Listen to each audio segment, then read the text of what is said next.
Yo, coming to you live from World Championship in San Jose. Welcome to the Living Legends podcast.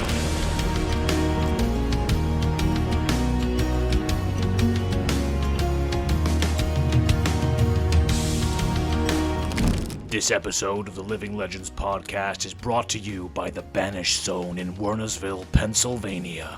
More than just a hobby store, but a hub for community building and fostering the love of gaming in all of its forms. Whether you're an avid card gamer, a strategic board game aficionado, or a lover of miniature gaming, they have something for everyone. And their carefully curated collection boasts a wide range of games, ensuring that you'll find the perfect fit for your gaming preferences. They only opened their store in June 2023, but already have been fostering a fantastic community. Make sure you visit their store, thebanishzone.com, and use the affiliate code LIVING10LEGENDS for 10% off one order per customer. Make sure you make the most out of it, and stay banished. That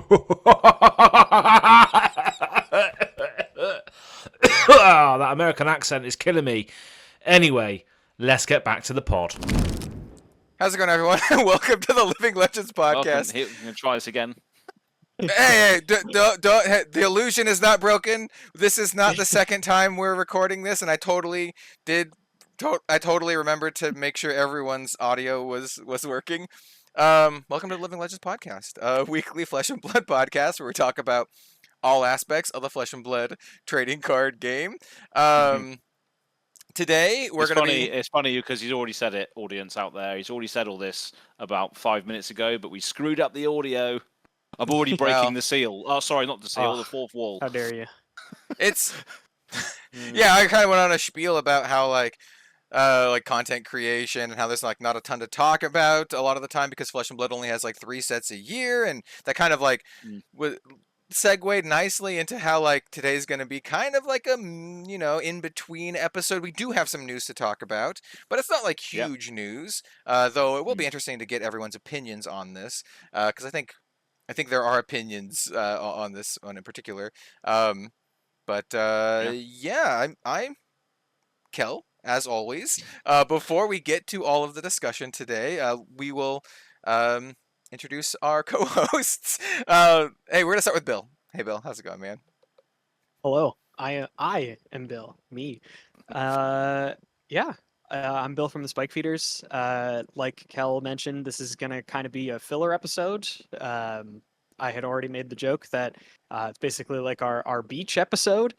We're kind of making the best of not necessarily a bad situation, just a situation that doesn't have much to it. So Bro, hopefully we're able to sort of go into that and it is describe our feelings. it's like a beach episode in more ways than one. Oh, it's not showing you. It's 98 degrees. 99 it has gotten 1 degree hotter since I complained about it last. Dude, it is untainable here. It is too hot. I guess if you we can't hear your AC though, even if it's roaring, we can't hear that. the mic is pretty good here, so luckily it's a nice one. Luckily I can just have the AC blasting, because I actually don't have central AC here, and huge sympathies out to folks similar, in my similar situation. If you live in a state or a country or whatever that just kind of like doesn't normalize central AC, the state of Oregon doesn't. So many places don't have central AC because people are like, you don't need AC in Oregon. And yeah, that was maybe true like 20 years ago, but, it's not true anymore, with 99 degrees today. So I apologize. It's the same here, really.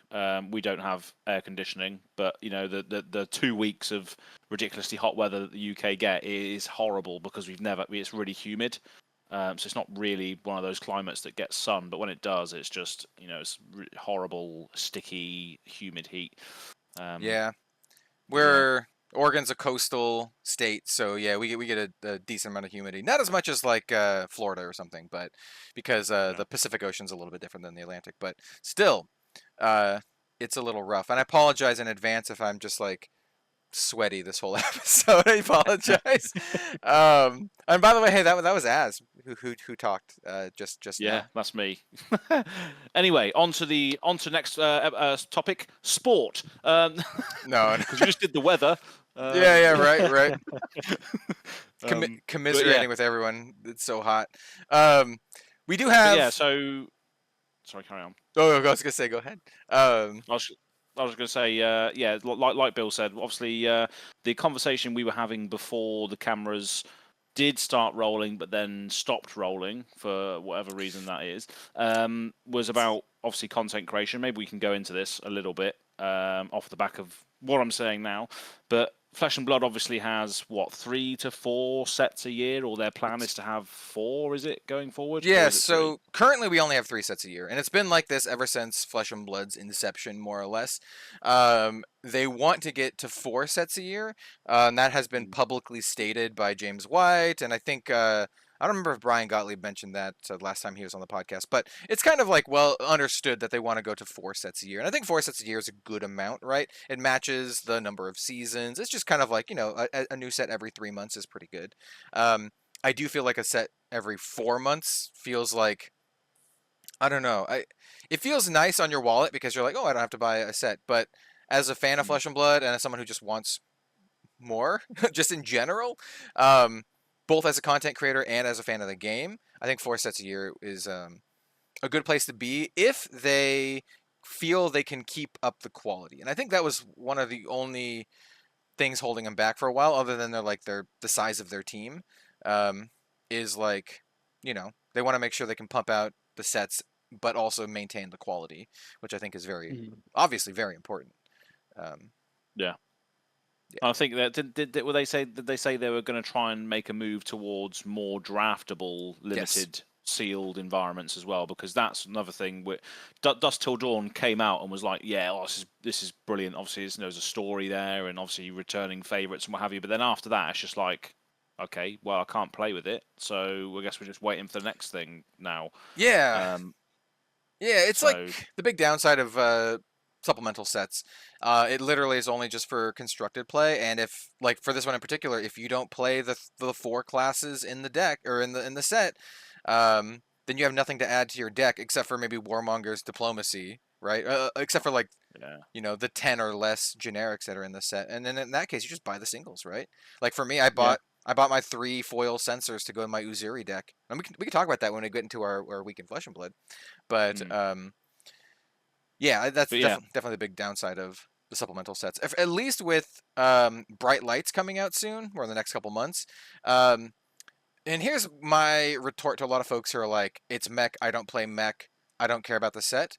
My suggestion is, hey, give Limited a shot. You might not like Draft now. Exactly. You might not be a fan of Draft now, but hey, just try it out, right? Like, it could be a ton of fun. Mech might not be your thing, but maybe it doesn't need to be your thing. Maybe it can be your thing for like one evening, right? You just play it for, one evening. Draft, do the crack shuffle play thing. That's the thing as well. Like if you've got a supplementary set which has like shadow and light and all this sort of thing, the people that haven't experienced those heroes before can't really experience it with Dusk Till Dawn because it's not playable out of the box. Whereas if you were to go along to your LGS and play a Bright Lights pre-release without having ever played Mechanologist before, you can crack the packs and play, and then you're like, oh, okay, I love having these items in play. I love these Voltron suits or whatever. And then you might go back and look at the old Dash or the old Mechanologist pool, and then you might be then a Mechanologist player as a result. So, yeah, there's definitely a lot more pros to having a product that can be drafted or played sealed. To be fair, LSS recognized this, and that's why they made Monarch the limited environment for the Dusk Till Dawn pre-release.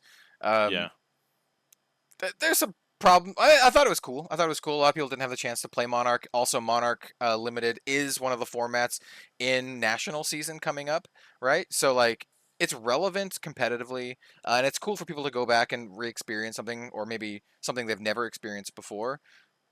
But at the same time, I had to pay $30 for for 3 packs of Monarch, which did not feel great because you know what? That's like half the price of a Monarch box, right? I can get a full Monarch box for like $60 or less. Ours was Monarch Unlimited, by the way, not first edition. Ours was unlimited. $30 for 3 packs of Monarch Unlimited was like didn't feel great. Yeah. So Yeah, that's a bit much for a set that kind of doesn't move. At least from my experience chatting with local game store owners here, it's not necessarily possible right now to sell Monarch Unlimited. it's a tough buy, man. Like the No. singles are so cheap. Like just go buy singles. I mean, you can gamble on getting Phantasmal Footsteps or Carrion Husk, I guess, but the legendary pull rates in those sets are much lower than like more current sets like Outsiders or Dusk Till Dawn. Like it is like a strict like 1 per 4 boxes, maybe. Like you might get 2 in 4 boxes, but you're probably gonna get like 1 and or 0 because I have opened up 0 legendary cases for Monarch before, and also for folks who are new to Flesh and Blood and might not know how it used to work. For Unlimited, you will not get any cold foils. It's not like Dusk Till Dawn where you can be like, oh, here's some foils, here's some rainbow foils, here's some cold foils. No, you get rainbow foils and only rainbow foils. And you will like it unless you want to buy first edition, you know. So Yeah. it's a tough one. It's a tough one. So anyway, enough bemoaning about Monarch. We do have a couple of things we're going to talk about today. You will have seen it already. We do have 2 excellent sponsors of the podcast today. We have two sponsors. One of them is a regular sponsor, the Banish Zone. They are a new store that specializes in all the things that we honestly just really enjoy. Not just Flesh and Blood, but a lot of like cool nerdy stuff. They have everything from Warhammer 40k, Magic, Pokemon. I know they do some other more indie card games like Grand Archive. So yeah, they're awesome. I think they're still working on getting their online store up and running, but definitely check them out. We do have links in the description. Then we also have another sponsor today, which is quite a bit different. This is someone who makes custom PVE expansions or sets. I don't know what you want to call them for Flesh and Blood. So it's like fan-made PvE stuff. I have featured them on my own channel, Red Zone Rogue, before. They go by Teklo Crow. The module that I played was like a dungeon crawler where you go to fight a necromancer. And so we're going to talk about that in a little bit. Not that one. They have a new one coming out. We'll talk about their new one. Because we can sort of discuss what we like about like co-op games and other roguelikes and stuff, because from what I've seen of this and the slides which we'll see in a bit do sort of give me that sort of feeling where you reveal a card which does a certain thing and makes an encounter, and then you reveal another card, you're going through a dungeon sort of situation. So yeah, we'll get to that in a bit, because I've got a lot of thoughts, and like to compare it with other games and stuff that I've played in the past. I'm sure you will all have thoughts on that sort of stuff as well. But yeah, Teklo Crow, or at Teklo Crow on Twitter, and they're planning for the release of this on August 18th for a print and play. So make sure you check it out. When it's going to be 2 days from the time of this posting. 2 days. Yeah.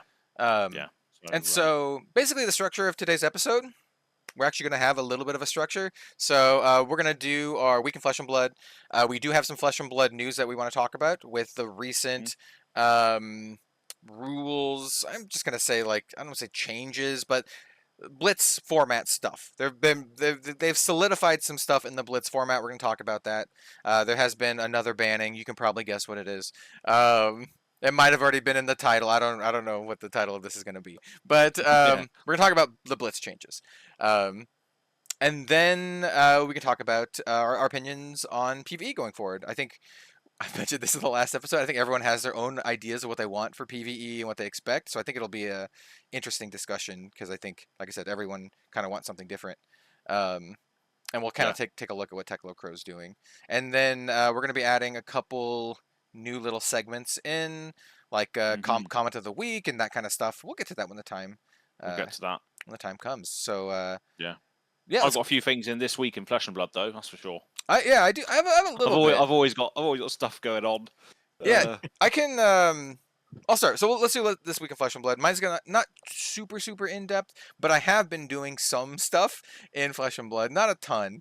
I've been prepping for coverage and commentary for U.S. Nationals, and that is only in like a week or two. Yeah, that's just kind of like boning up on the meta. I actually built a new Uzuri deck, or I guess you could say I updated my new Uzuri deck based off of one of the top 8 finishers from the Calling Birmingham. I really liked his deck. I don't remember his name off the top of my head. I think it's Gregory, but maybe I'll. Calling Birmingham, was it? All right. Yeah.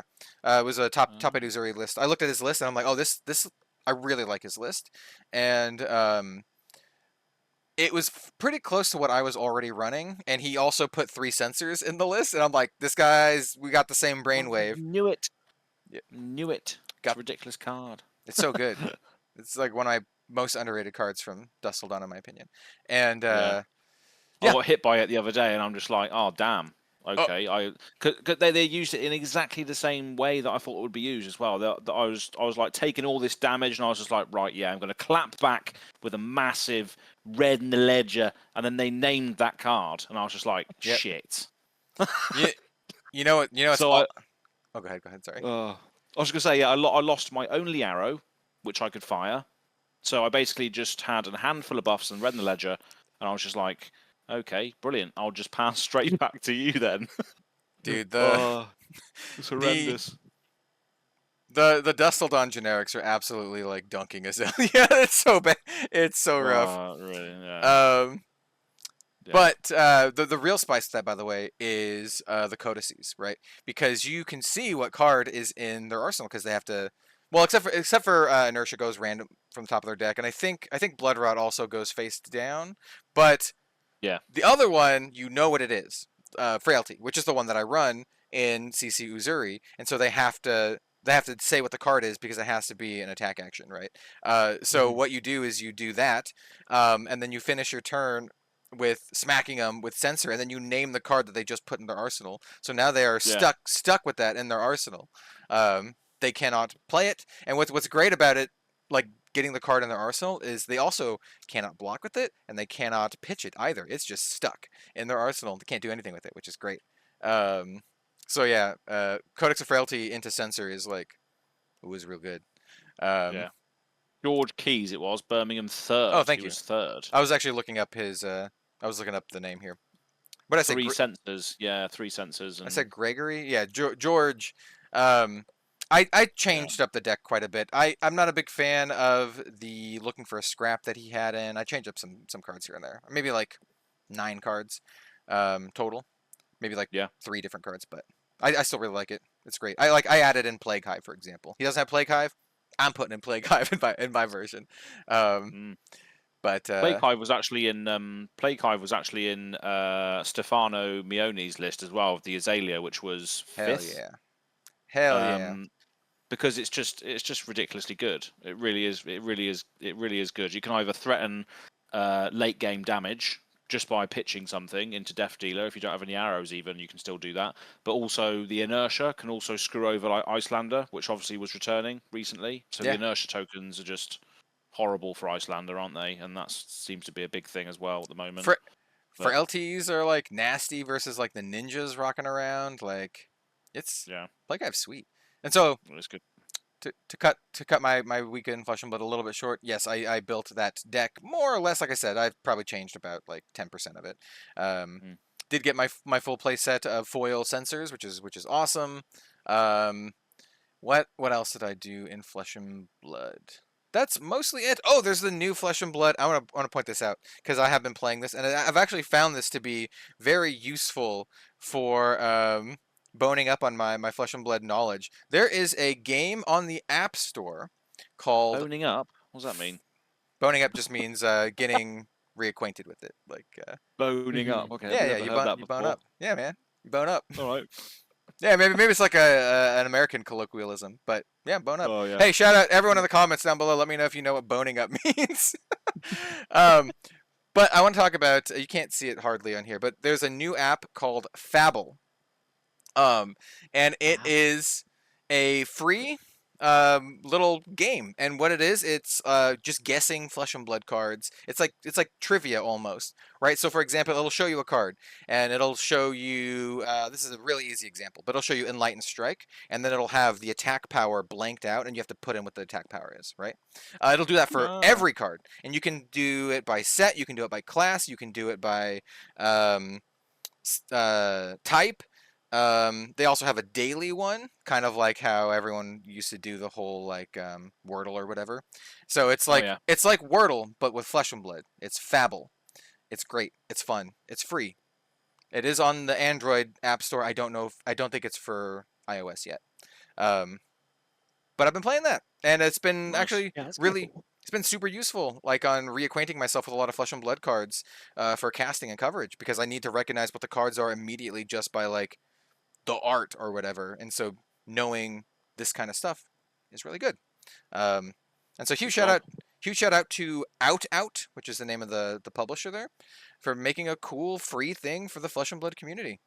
It's cool and free. I've been enjoying it. Yeah. Kudos to you. Wow. Also I got yesterday's Fabble in 3 guesses. 3 guesses. That's pretty good. So yeah, that's what I've been doing in Flesh and Blood. A lot of stuff in other card games, but for Flesh and Blood, prepping for Nationals, building Uzuri. I'd like to play more, but I haven't had much time to do that. And yeah, it's tough, isn't it, getting it in? Yeah. So how about you, Bill? Before we get to Az, because I know Az has a lot of stuff to talk about. Let's Bill, do you got a lot to talk about for your week in Flesh and Blood? No, Baldur's Gate 3 has been eating up my entire life. So. Okay, yes. Okay. So I haven't had much. I've just been, of course, keeping an eye out on new things that every so often make their appearance for Flesh and Blood. But yeah, it's mostly been Baldur's Gate 3 for me. All right. Absolutely. Quick. All 3 of us have been no-lifing Baldur's Gate. I'm now 40 to 50 hours into the game. And I'm just now into what I think is Act 2. Like, if you know the game, this is not spoilers. I've just now entered the Mountain Pass area, or I could have gone through. I could have gone through the Underdark, but I chose. That's what I did. But I spent like 40 to 50 hours in Act 1, and I'm pretty sure I did almost everything. I would be surprised if I missed something. Man, I found a hidden fishman village in the Underdark that you can only get to in a tiny little crevice, like off to the side, and you have to do this jump to get to there, and then you can climb down. And there's just like a weird thing down there. There's nothing. It's just a weird thing that you can just. The game is so good. It's so dense, and there's so much stuff. And I'm very thorough in all of it. And I'm really enjoying it. I'm taking my strides, because there's been some things where, like, without spoiling anything. You can get this object from this caravan, right? And then I got the object before I got the quest to get the object, right? So I got the object, and I opened it. I'm not gonna tell you what happens when you open it. It's cool. I'm not gonna tell you whether or not you should do it. But I got to the person, and they're like, "Hey, we need you to get this special object from the caravan. It's gone missing." And I was like, "Okay, cool." And they're like, "We need you to not open it, and then bring it back here." Yeah. And I was like, "Oh, I already opened it." And they're like, "What?" And then they all tried to kill me. So I murdered them all. Tough breaks, but you try to attack when you get a fireball to the face. Because I'm playing a wizard. I think I also did the same thing. I think I also found it before you were supposed to find it. Yeah. But yeah, it's a ridiculous game. I'm absolutely loving it as well. I'm loving trying to romance Shadowheart, which is one of my favorite things of the game at the moment. Bro. Me too. I'm doing well as well. Doing well. Shadowheart. Shadowheart and I, we see eye to eyes. We had a nice moment after freeing some people. We're not going to spoil it, but absolutely. It's funny because like Karlach was like, "Yo, let's do it," and I'm like, "Sorry, I'm kind of got a thing with Shadowheart." Too up front, isn't she? Yeah. Yeah, I'm like, well, I do like Karlach. Karlach she might be my favorite character. I like Gale too, but I don't use him. Well, okay. What's your squad? What do you guys? What's your squad that you're rolling? I have my character, which is Katako. So she is a wizard, and then I roll with Karlach, Astarion, and Shadowheart. So I'm running the whole like the standard D&D team. You got your wizard, you got your fighter, barbarian, whatever, rogue, and then your healer. What are you guys Nice. rolling? What are you going, Bill? I have for my main character, because I have 3. I have one that I'm playing with a friend of mine, which is an Eldritch Blast Warlock. I just want Oh to yeah. cast Eldritch Blast on people. Mhm. I have one that I started just to get a feel for the game. That was honestly, I don't even remember. It's been so long since I've played that first character. But my main one that I've already actually beaten the main story with is a Way of the Open Fist Monk. Punchman. Just slapping people without a weapon. Wow, nice. And it's kind of crazy. You can get some really awesome gear that supports that playstyle. And I was able to do like with key points, I was able to attack like 4 times a turn for 20 to 30 damage a hit. Yeah. Yeah. Yeah. Jesus Christ. It's good stuff. I'm currently level 6, and what I do as a wizard, I just put haste on Karlach, and she just runs in there with her whatever two-handed weapon she currently has, and she goes smash, smash, and then look, she has another action because I gave her haste, smash, smash, and she just murders just everything. Like she's a beast. She is good. Yeah. So it was Monk with Shadowheart as a cleric, Nice. Gale for range, and then Lae'zel. Lae'zel. Yeah. Who? As just a fighter. Lae'zel. She's the Githyanki. Oh yeah. She's a Githyanki fighter. The second I got Karlach, Lae'zel got booted off the team. I'm like, I don't want you anymore. You're a jerk. Get the hell out of here. Karlach, you're on my squad. You're cool. And Gale, by the way, I think might be one of my favorite characters, just personality-wise. I very much like Gale. But I'm already the wizard. We don't have room for 2 wizards on my party, so Gale, you stay at camp, and I can talk to you occasionally. But I'm sorry, bro. Like, I shoot the fireballs. You can stay at home. This is before this turns into a Baldur's Gate 3 podcast. I don't even know who Gale is. I have no idea who that is.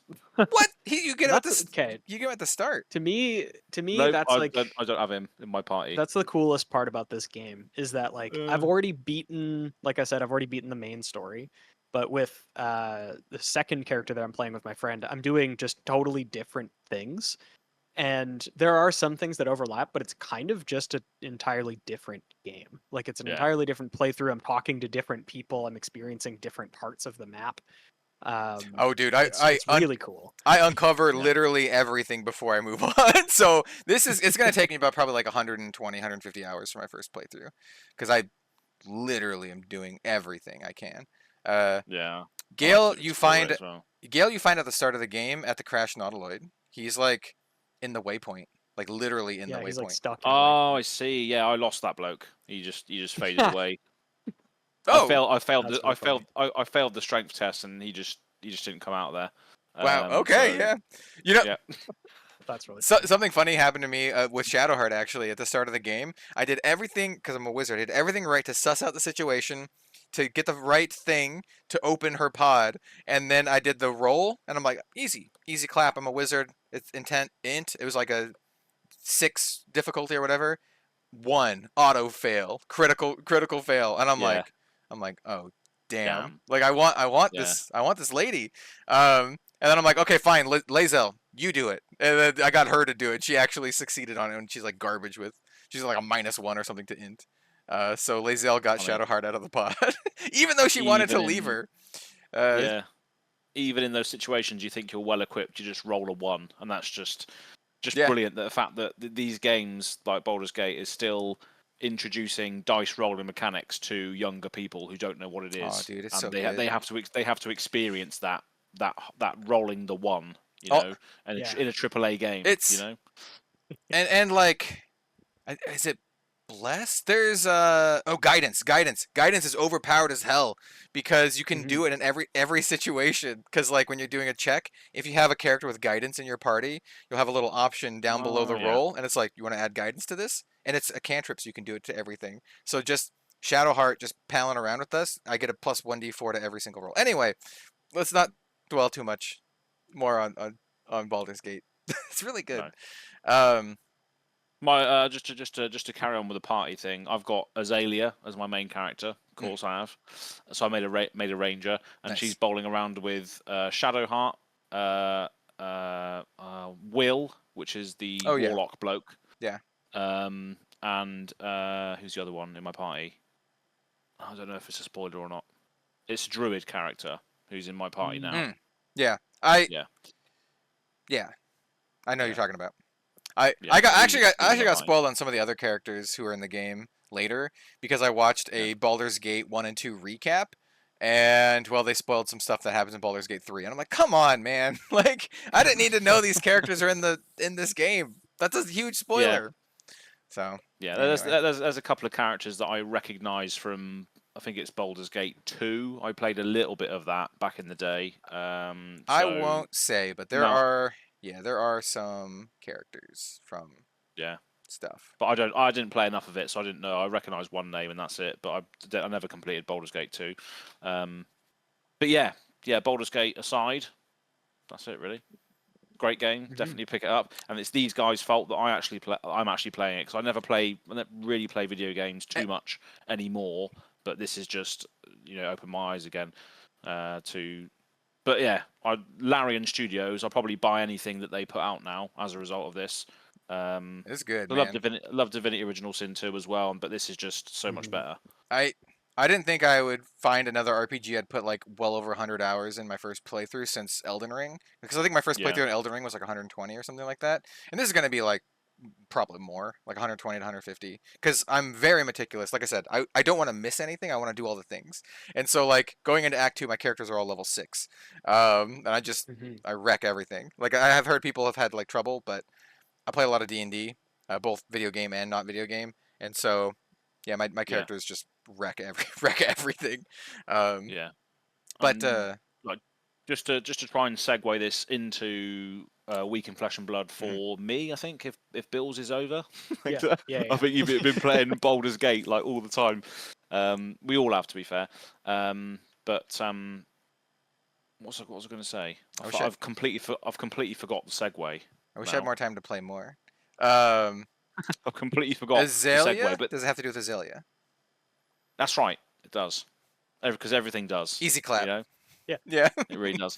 So I did a Warmongers video on my channel this week, which basically just went through how Azalea could potentially deal with Warmongers turns, and I did like a cool little thumbnail, which is quite an artsy one as well. Took inspiration from yours, I think, the Katsu one. Oh that yeah. You did. Yeah. As well as a few like other obscure thumbnails. So that was cool. So go and watch that if you haven't watched it already. Ways that Azalea can deal with Warmongers, different ways. Man, poor Azalea can't get a break. Like it's like here's all the cool buff cards. Azalea's really good, and then it's like ban bullseye bracers, Warmongers print. It's like Warmongers sensor. Yeah, one of the main things I go over on that video, if you haven't watched it yet, I'll say one of the main things is always arsenal an attack card if you have snapdragons available to you. Is basically what I think I'm going to be doing most of the time. Because if you play something out of your arsenal, you can then snappies it and then load Death Dealer and then fire again, which means that you haven't wasted your entire turn. Because if you put something in your arsenal and it's a buff, and you choose peace or war at that point, you're screwed either way, because you can't do anything with peace. Only wizards can do stuff for peace, and then war, if you've got a buff in your arsenal, you're doing nothing anyway. So always arsenal an attack action card if you haven't seen Warmongers yet, and you've got snappies available, still allow you to have a decent enough turn on that. Also, I acquired a Red in the Ledger playmat from Fluke and Box recently. So I think this is a prize wall Red in the Ledger playmat. I think it is. It's not the one. It's not the one with the zones on. It's not the Arcane Rising one. It's just a Red in the Ledger art playmat. So I think he must have acquired it through some means. But I basically sold my Cold Foil Light of Soul to then buy this Red in the Ledger playmat, because I'm never going to use a cold foil Light of Soul. I'm never going to use it. And that's another thing as well. Like another point I can raise is the collectability factor and tradability factor in this game is just ridiculously good. Where you can just cash in a cold foil and get a play map with Azalea on it because you're an Azalea fan. That's what I love about this game. You can just chop and change the inventory that you have to suit whatever hero you play or whatever you're looking for at the time, which I think is good. So yeah, I acquired a Red and Ledger playmat, which is nice. Nice. And one more thing as well, Azalea related, of course it is. Iswadi Therianto, the artist of Premeditate. I actually bought a Premeditate poster for my Azalea shrine, which you might have seen on Twitter. So I got the big banner, the big Azalea banner, loads of posters, and I've got a Premeditate poster now as well. I'm pointing. That's awesome. I'm now pointing to the Shikishi drawing The shrine that Iswardi did for me. He drew Uzuri for me, which is sweet. That's a great way, by the way, to point this out. Great way to support artists if you like want to support the artist and also get something cool. I have the two from Livia Prima. I don't know if she normally does them. I got them for when she was at events, right? And then Iswardi mailed this one to me. So like, hey, nice. It's great. They're not cheap, but if you want something hand drawn, custom from one of the artists, then just ask them. I guess that's my tip. Just ask them. And then speaking of artists too, this is kind of just an upcoming thing. Spoke with Sam Yang recently.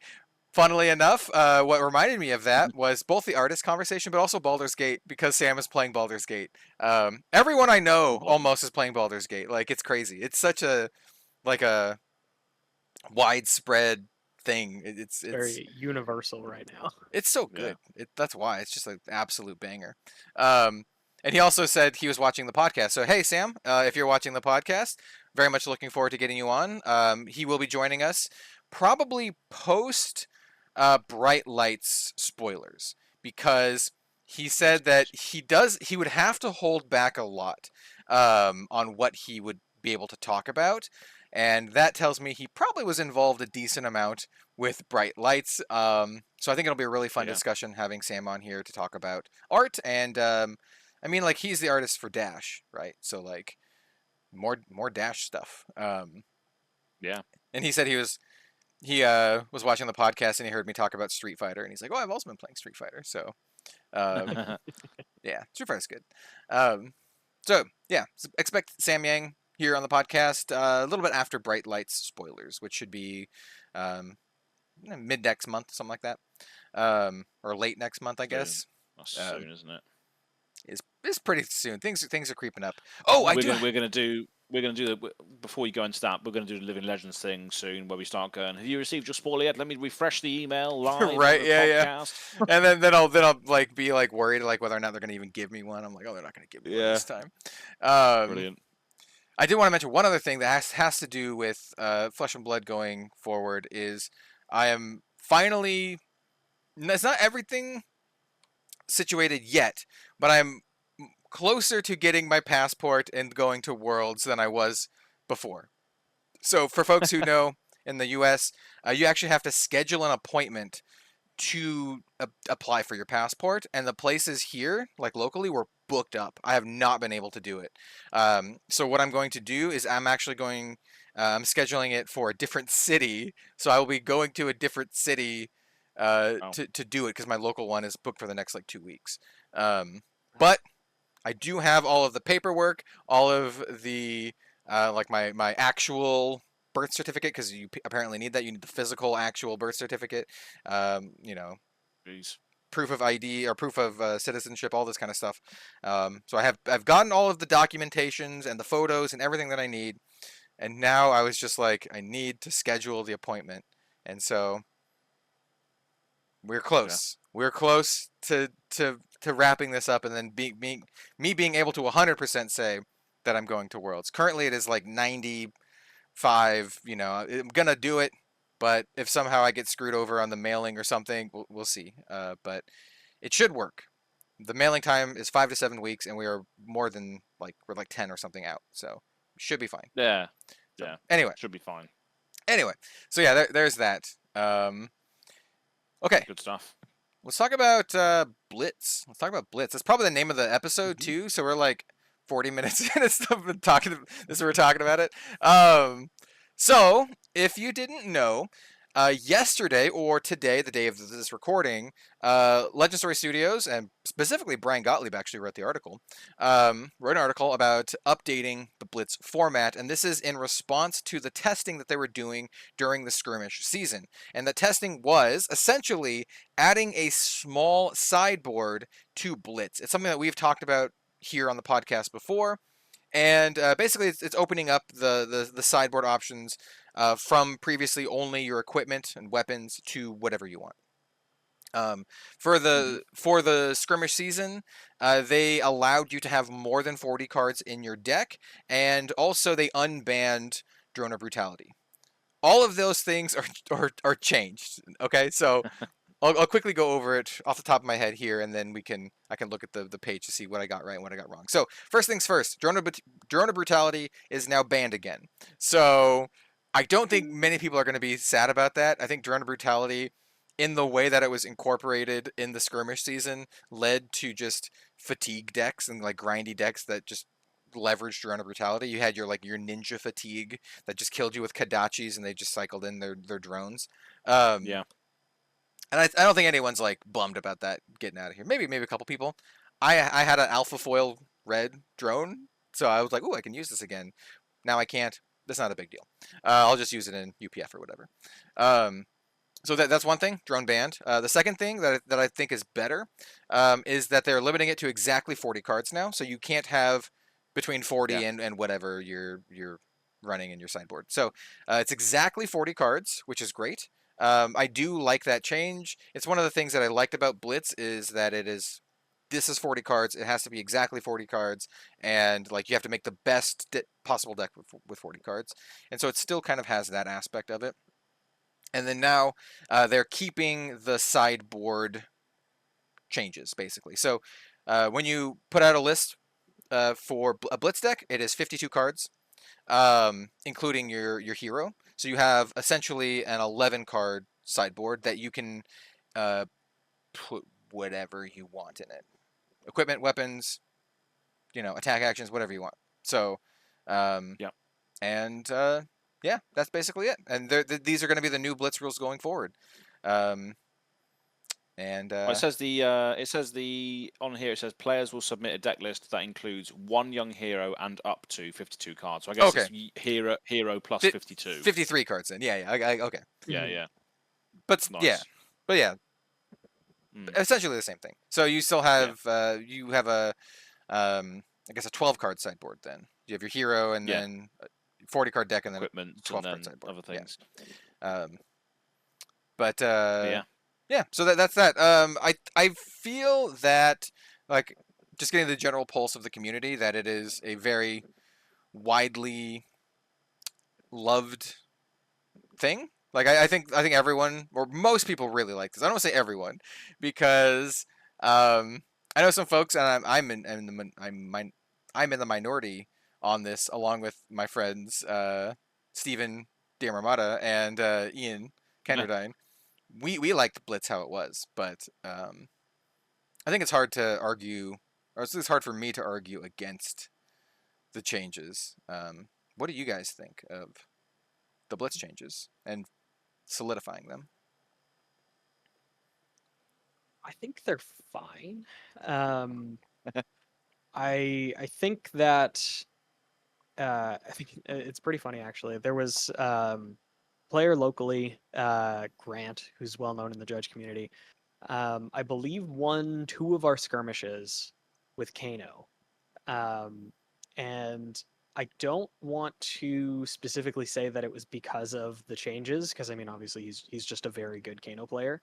But I do believe he was running the frontline equipment, the ones that start with 2 and then sort of degrade as the turns go on, as sort of additional sideboard tech against Reinar, and then was also able to bring in specific. I think he might have been running Scour. I didn't get a chance to really look at his list, but I think he was utilizing the sideboard like pretty well. not to say that Kano is on the back foot in Blitz in any capacity whatsoever, No, yeah. but yeah, I think it just kind of shores up specific matchups. I think it makes matchups that were already favorable for specific decks worse. Like in a situation where you have one deck that is favored against another deck, with the sideboard, I don't necessarily think that it's more common that the weaker deck gets a better sort of leg up. I think that it becomes more of a gap between the good deck and the worst deck. So Yeah. it's kind of a double-edged sword. I think largely it's probably a positive change. It just allows people to sort of play against their meta a little bit more. I just don't know that it will make as much of a matchup or as much of a difference in specific matchups as it does in CC. I do think that you can shore up some of your bad matchups, but I think your bad matchups are still really bad. They're still bad anyway. Yeah. Yeah, because then if your opponent is, worried about this corner case where a deck that usually it's really good against has this sideboard strategy that they can sort of bring in, then it's like, okay, well, I'm just going to add warmongers, or I'm just going to add specific things that help me in this matchup just to really seal the deal and just make it, even harder to sort of pull yourself out of any holes that you might find yourself in. It makes cards like Warmongers and like Oasis Respite better, right? Like, Yeah. it just makes them so good just having your sideboard, because they really dunk on some heroes. That was one of the things too that I found really awkward playing something like Ira into my local meta, where there were people playing like Icelander and then obviously Grant on Kano. That deck, like specifically Ira, runs a lot of defense reactions. Like I think it runs Fates and Sinks and Flick Flax and whatever. Yeah. And those all felt horrendous against Kano. But now I would have the ability to side some of those out and just have more action, have more blues even. If I was really worried about a wizard heavy meta. Obviously, Icelander kind of showed herself out, which is kind of nice in that respect. But just as like an example, Yeah, I think that's also. I think the Icelander going out and obviously Oldhim's going out as well is one of the arguments on the article made for drone also. So drone was introduced after the ice went away. So when the ice went away, that they thought that the whole format, because obviously it's Blitz, is going to speed right back up again. What's a good counter to do that? Just chuck drone in there for constant block, constant inevitability. But now that now that the ice is gone, they banning drone to make it no, sorry. Now that ice is now that ice is gone, they're taking drone away again, essentially. Yeah. I do want to point out too that, I mean, we do have a little bit of stats here. They say that there are 13 different heroes that have attained double-digit living legend points during the skirmish season. So, like, from just like an overall meta standpoint, it does seem very diverse. Now, I don't know if that is like experimental diversity. And this is just me making up a word. But what I mean by experimental diversity is it diverse because a lot of people were experimenting with the new sideboard system, and if they're cause them to try more new things than they normally would have. And if like once we keep this, if we're going to settle into like a 4-deck kind of format, I don't know. We'll see. We'll see how it pans out, right? Yeah. But we do have the numbers, and 13 heroes getting that many wins is a good thing. I would like to see. I don't have the numbers here. I'd like to see the exact breakdown of the numbers, right? Because like you could have like one hero with like 10 points and then one hero with like 70 points. So I would very much like to see the breakdown of that. Because like all of them.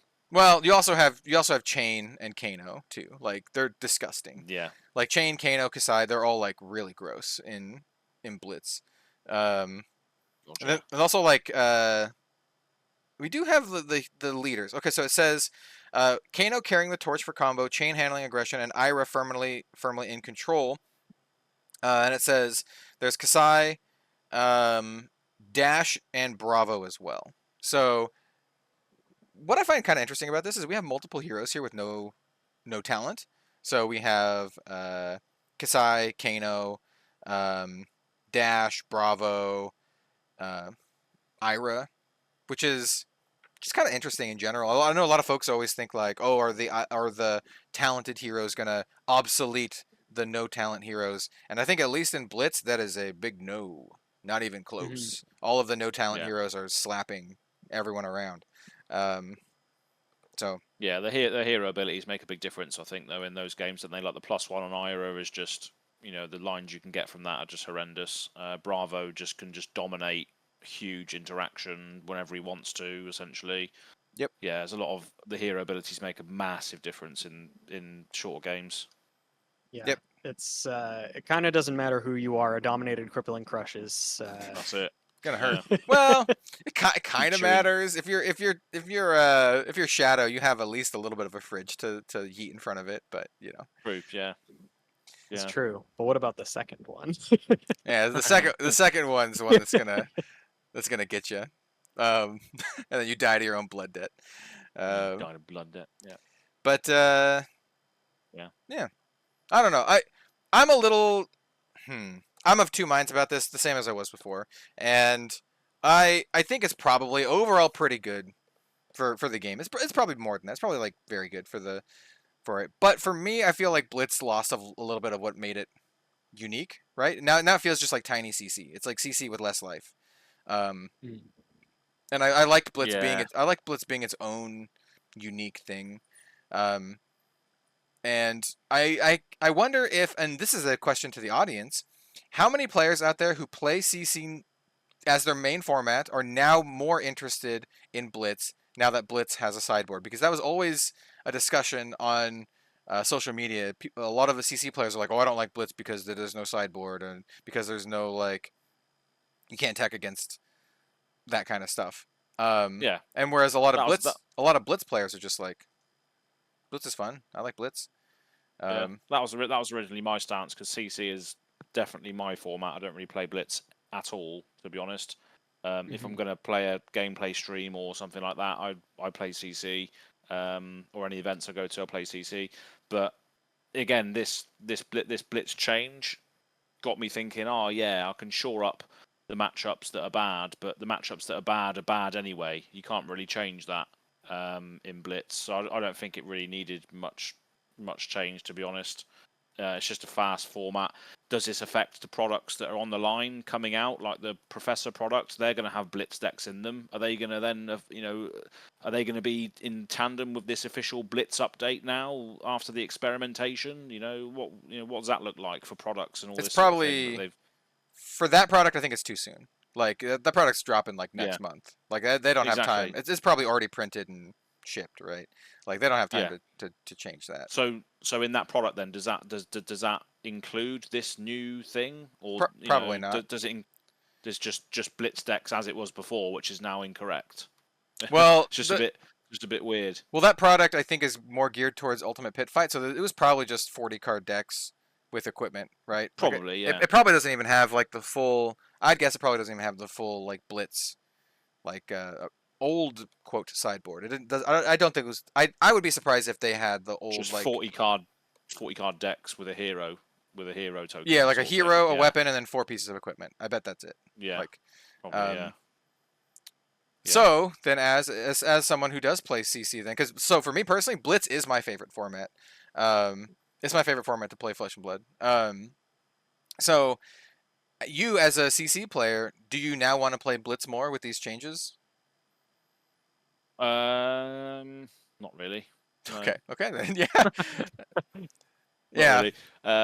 It doesn't really make a difference. I think that's just my personal experience. I'd probably speak for a lot of people, and probably don't, to be honest, when I say this. But I think CC is the main format that you have the most purchase in. If you want to use your life as a resource and take loads of damage, then clap back and try and steal it back, and there's a lot more room for that to happen in CC. Whereas even if you change Blitz, a couple of slots here and there aren't going to give you that, I don't think, regardless of the sideboard that you can put in there, like Oasis Respite. You know, you've got a few more slots now for an Oasis turn, so you can potentially blow out a Kano or whatever. But I just don't think it. Like you said, I don't think it needed it to begin with. It's just Blitz was its own thing. So I'm happy to play. Just grab a deck and play, and if I lose, then fine. It's 10 minutes, 15 minutes. That's Blitz. That's what it was supposed to be. I don't think it was ever supposed to be a competitive format either, which is why it's not at Worlds this year. There was that whole. I think it might not be. Yeah, I was gonna say I think it might not be at Worlds because everyone complained. Like I think that's probably why. Yeah. It's not.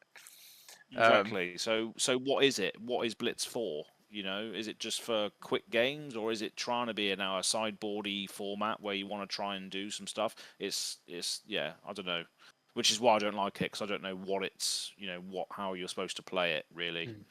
It's a weird one for me. See, what I liked about it before was that it was significantly different than CC, in that you had to bake your tech options into your deck, right? You had to make your deck like understanding the meta and then also building around your deck's weaknesses, or not, or just going all in. Going all in, yeah. And that's what I really liked about Blitz, because like you had to, it was like for a sideboard, right? You think about it, oh, this is my opponent's matchup, right? I put in the Oasis Respites, or I put in the Warmongers, or whatever. Like, okay, I know what the card is that beats my opponent or hoses them or whatever. But the way before, it was like you need to think about like, okay, do I want to waste like 2 slots on putting in this Oasis Respite where it might not be as good as something like a Sink Below or something like that, and then just kind of like eat the Kano damage. Yeah, exactly. Yeah, you don't have a choice because you have to build it around those 40 cards and those 40 cards only. Now you have to think about, which is again maybe a good thing is that you look at your meta in the game store, and that girl that keeps beating me all the time with that ridiculous wizard deck. I need to shore in my Oasis. I need to put in my Steadfast now as my Bravo player because I want to shore up against that person. That's a good thing, I guess. It encourages people to fight against certain people in their meta and what have you. I guess that's a good thing, but there's also a beauty of there's also a bit of beauty in turning up with my Azalea deck that has no AB and then just getting blown out by a Kano. I mean that happens in CC too. Let's be honest. I've seen the games, but like, I just liked it as a really fun like deck building thing. And maybe it's just me because I love building decks. It's like this is not something we've really talked about here on the podcast, but for me personally, I get almost as much enjoyment out of building decks as I do playing decks. I love building decks. That's why one of the things I'm so into card games. I build decks for so many different card games. I'm currently playing 5 card games, and I build my own decks for these card games. And even decks that I talked about this at the beginning of the show. Even decks that I like see someone's list and I'm like, oh, that list is cool. I almost never run exactly what they're running. I'm like, okay, this is cool, and then I swap like the one that we saw from the Uzuri list that we talked about earlier. I changed like 9 cards or something. I'm like, okay, I like this as a template. It looks like what I want to do. It looks like what I was already doing. But I want to swap some things around that I think I would gel with better, like more. Yeah, and tune it in the way you want. Yeah, exactly. So like, I mean, I really liked Blitz as kind of like a deck building exercise, and I think I'm very curious to know like folks who genuinely enjoy building decks, what they think about this too. Because I'm just now realizing this common thread, because I know friend DM Ramada also feels similarly about Blitz. Like he liked it how it was as well, but also I know he is also a big deck builder guy. Like he loves building decks too.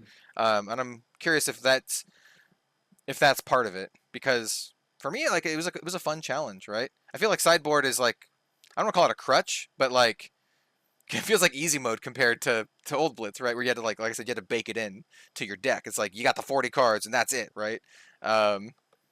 Whereas now you're like, yeah, you get your 40 cards and you got like 12 other cards too. You got like 6, like 2-ofs that you can mess around with, like, or like you have your equipment as well. You can run like, oh yeah, your AB suite and then your 2-ofs or whatever. But yeah, it's probably a good change overall. It feels like something that is a uniquely me feeling. I don't see a lot of people who feel the same way. A lot of people are just like, yeah, sideboard. Yeah. Yeah. So it's probably good. yeah, dear listener, dear viewer, let us know what you think. I imagine it's gonna be good. Like I imagine most people are gonna be like, no, this is awesome. So just setting y'all up for the tea, right? Absolutely, yeah. And if that's all we have to say about that, we have our PVE discussion now. We're going to look at some stuff from Techlocro, but also I think it'd be good to just discuss PVE in general and what we think about it. It's. Yeah. I will start by saying, I keep seeing it, and I feel like I just want everyone to be like, to like temper their expectations, because I keep seeing it. Like I was watching Diarmada's like tier list video, and I saw it in the comments. People are like, "Oh no!" But once PVE hits for FAB, it's gonna explode. It's gonna be everywhere. It's gonna like skyrocket. And I'm like, personally, yeah, I think there's a good chance that it happens, and it could appeal to a wide audience, but it might not. It might just be cool. It might just be like fun or good. It might just be like, okay, like we don't really know. And I think everyone expecting the moon might be setting themselves up for disappointment. Personally for me, I'm really excited for it. I think it's going to be cool. I want to play it a lot. I'm probably going to play it a lot. Yeah. But also, I'm setting myself up to like, if it's just like, yeah, this is pretty fun, and we only play it like 3 times and like never want to play it again because maybe there's no replayability or however they do it, I also won't be disappointed if it's like that. So, or it's not even being, maybe it's not. I don't know how far along the line development is for PV. Maybe they see this fantastic module, which is going to be available in a few days. We're listening to this on the 18th of August. The print and play is going to be available. Maybe they take some leaves out of this book because this looks pretty cool. And can you see it on the screen now? Can you? Or? Oh, it is. It is available on the screen. We will describe it for the audio-only listeners, the 700 to 900 of you who listen to our podcast. Audio only. Hey, hello. Yeah, cheers. You're recognized. We see you.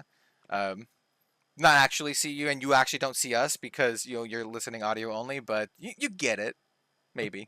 Maybe. I bet you can put an image in your head as to what Az looks like, if you haven't seen him before. He shaved his mustache. You'll be saved the mustache. Yeah, you'll be surprised. See, I'm the opposite, man. I haven't shaved in like a couple days because I can't be bothered, man. It's so hot. I'm just like, I don't want to stand in the CBA. Yeah. Bathroom doesn't have AC in it, so I'm just like, I'm just be there sweating and grizzly bear. All the little hairs will just stick to you. Ugh. No, don't want that. Yeah. Anyway, so here's the Techlocro images. I'm gonna make them a little bit bigger. In fact, I'll be kind to you gentlemen. I'm not gonna cover your faces. I'm just gonna cover my dumb face down here. Yeah, get rid of that. Get out of there. Yeah, get out of here. So this is called The Wraith Adventures, as you can see, Flesh and Blood PVE. We have a couple, and by couple we have 6 images to show.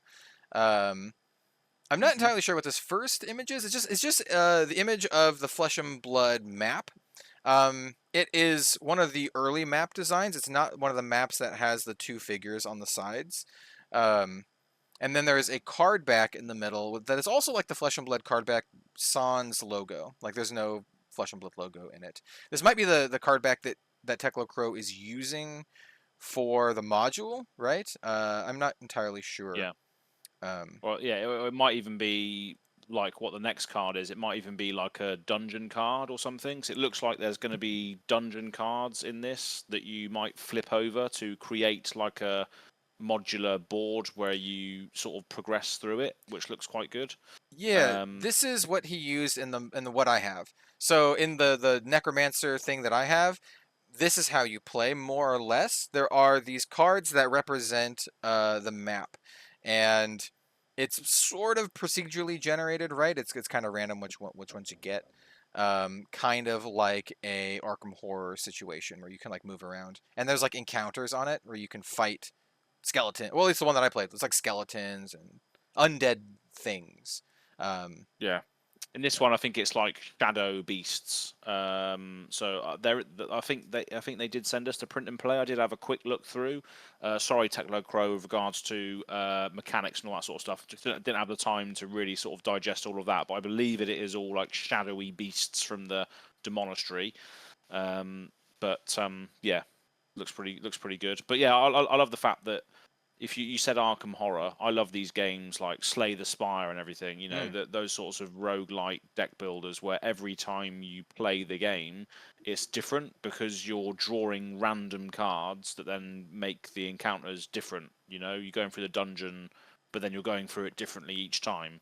That's what I like about card games and potentially PVE in the future, which I believe is what this looks like it's going to be, is every time you go into the dungeon, you draw a random thing, and then that's going to be different each time you play. I think that's a pivotal part of making a replayable dungeon crawl PVE scenario, to be honest. Don't know what you guys think about that, because I know you play a lot of roguelites. I'm a big roguelite fan. I play a lot of different variations of roguelites, not just card games. My partner Robin has played probably many thousands of hours in The Binding of Isaac.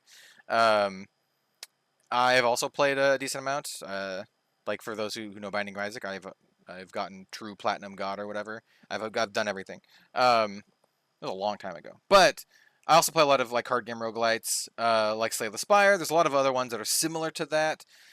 And there's others that are like there are other physical card games that have like tried this before, and the big one that I've talked about before on the channel, like years ago actually, was the World of Warcraft one with the raid decks. It's one that a lot of folks bring up, and it is not like that.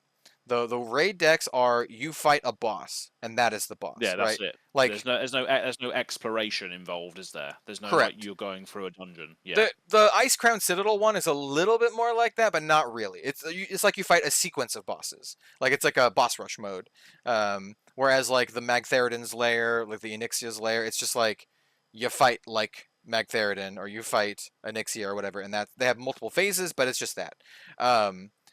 It's pretty like simple, it's fun, but it's not the kind of thing you want to play more than once. Even when my brother and I were into World of Warcraft card game when it came out, we had the Onyxia's Lair one. I actually own the Onyxia's Lair and the Ice Crown Citadel one. We've only played the Onyxia's Lair like a couple times, and then after you do that, you're like, cool, that was fun. Put it aside, right? The Ice Crown Citadel one is interesting because it comes with pre-made decks as well. So it comes with pre-made decks as well as like enemy stuff to fight. It comes with three precons and then enemy deck, which is kind of cool. It's a cool little like box experience. But it also is the same kind of deal. It's not really random, not really procedurally generated. You fight against the same stuff every single time, more or less. And that's then the thing. Oh, go ahead. I was gonna say that's the thing I think PVE needs is exploration elements, because you can't just fight the same bosses over and over and over again out of a deck of cards. It's just going to get boring. You need like some form of exploration. You're going through the dungeon, but the dungeon is different every time. You also need encounters that aren't combat related. So there's loads of board games that I've played in the past where you come across an encounter, there's a nice bit of story on there, and then you have to succeed a test or like something that can challenge your group as a whole. So maybe you come across this scenario or this encounter which isn't combat related. It's like, as a party you have to discard 4 blues, you know, because you're doing this thing. You have to discard as a party 4 blues, which in this campaign setting is going to affect the rest of your game because you're not going to have those blues for the next battle or whatever, or you banish those blues, you can't get them back. Stuff like that gives you things to do in between the combat and decisions you have to make as a party, I think could be quite good. I don't know whether Techno Crow is going to be adding this sort of stuff, but I think that PvE needs that exploration random element as well to keep it fresh, rather than just attacking for 5 go again at a random enemy every time. So yeah, I think that would be the ideal situation. I also think it is the hardest by far to make.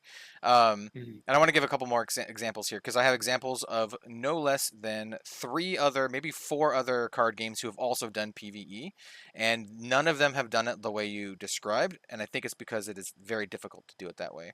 So there is the Legend of the Five Rings LCG had a PVE mode. It was more like I've never played it. As the way I understand, it's more like a castle siege kind of thing. Yeah. Keyforge also now has a PVE mode. It's more of like a fight the big monster kind of thing. Ashes or From the Ashes also has a PVE mode. I have not played that one. I do think it is also similar to either a boss rush mode or like fight the big monster kind of mode. And then I feel that there are a couple other ones that I can give examples, but I've lost my train of thought. But basically, my point is like I agree with Az. I think that is like the ideal situation. But also to do that, they would need to make almost an entirely new game to go Yeah, to go around the core Flesh and Blood game, right? Yeah, that's the thing. You have to think about what works with the core mechanics. But what do you want to see, Bill? PVE. What's your sort of thing that might fit in with Flesh and Blood's design as it is at the moment, perhaps? Yeah, it's kind of tough because I mean, I think all 3 of us are pretty well into roguelikes as a genre. I even turned Az onto Dead Cells. Cells. Oh Yeah, yeah. which is a phenomenal roguelike game. Action one. Yeah, I beat the boss action before you, didn't roguelike. I? Yeah, I still haven't beaten the boss. Because that game's like hard, and that's good. Yeah, Like yeah, I yeah. think that's something that's going to be really important as well. Just as a fundamental feature of PvE is not just variety, but also like legitimate difficulty. Yeah. But not necessarily like, and this is sort of where a lot of the actual design of the game is really going to come into play, because it should be like difficult, but not necessarily frustrating. It should be difficult in a way that is surmountable. Which, when you're trying to make something that's very similar to like Magic the Gathering had Arch Enemy, the way that they sort of tried to balance that was just make things that are like ridiculously Yeah. hilariously overpowered, because you're creating things to balance a format where there are 4 players who are able to bring anything they want to the table, or it could be less than that, could be more than that for the PvE that we're planning on seeing. And there's only one thing that they're fighting. So not only does this thing have to deal enough damage to kill all of these players, it also has to do it in either a reasonable amount of time or prevent them from doing things and elongate the game. So Or I was gonna say, or they could change the rules where they make it so you can fight multiple things. I mean, like they have a lot of options, but it requires a lot of work, I think. Yeah, it's there's a way to balance it that I don't know, like if you're doing multiple things, then it starts to become more just complex and dense in terms of a mechanic standpoint. Because then you're I don't know. I'm trying to think of something that's very similar, and to me, the first thing that comes to mind is like Pandemic, board game. Love If that game, yeah. people have played that, yeah, it's kind of like a roguelike. At least Pandemic Legacy is. The monster And, version of it's really cool. There's a horror themed yeah. version of it with like, like Dracula and stuff. It's pretty cool. Yeah, and like that game is really good, and I think it does it like it does PVE, where I think it's going to be somewhat similar to what we're going to see if we see like a larger campaign or multiple creatures that we have to fight at one. It's either going to be something like Arch Enemy, or it's going to be something similar to Pandemic, where there's sort of an overarching thing where encounters happen, or it's just going to be one boss fight, or it could be a boss rush. But I think it's either going to be those two things, or like somewhere in between, a sort of a meshing of the two. That seems to make the most sense to me, at least. So I have 2 examples of kind of what I think like as described, and what I think would be probably the ideal situation, but also the most difficult. And there's two games that really fit the bill here. One of them is Arkham Horror. We've talked about Arkham Horror before. I think Arkham Horror currently is my favorite PvE game, and it's one of my favorite games just to play at all. I literally own every single thing for Arkham. Like I have all the expansions, I have everything. Because I don't want to plug a Team Covenant too much, but I have their subscription, so every time a new Arkham Horror thing comes out, I just get sent one to my door. I love Arkham. And it's one of the games that my partner Robin will play with me. I convinced her to play it with me, and she actually really, really likes it. Mostly because you don't fight against each other, and I think that's one of the big drives of PvE. But yeah, that's co-op. Yeah, co-op games are the perfect Yeah. in the board game industry, known as gateway games. You know, they get non-gamers into games because you're playing with people that they don't want to kill you. You know, you're playing together. You're achieving a common goal, which I think is another good thing that Flesh and Blood could start with, is a cooperative natured game, because it's so far gone from the cutthroat classic constructed meta of Baltimore and all this. You know, it's completely different. So I reckon co-op is also a recipe for success as well. Yeah, so I think the Flesh and Blood PvE will definitely be co-op. I think that's like a I hope so. slam dunk thing. Yeah. Judging by what they've said so far, it sounds like it is co-op, because they're like, oh, grab your friends, a pizza and a Campaign, beer, yeah. and they've even used the word campaign before, and so that goes into what my point for Arkham Horror is. Arkham Horror has campaign scenario box sets basically, where it's like, Yeah. this is gonna be, the Dunwich Horror one, right? And like that's Yeah. what the story is. There are some roguelite elements. The maps aren't always the same. Sometimes they are, sometimes they're not, depending on the scenario. The enemies and the encounters are always like randomized for the most part. But you have this overarching narrative that you play through. So it's not like a true roguelite where it's not everything random, like procedurally generated. You have an overarching story.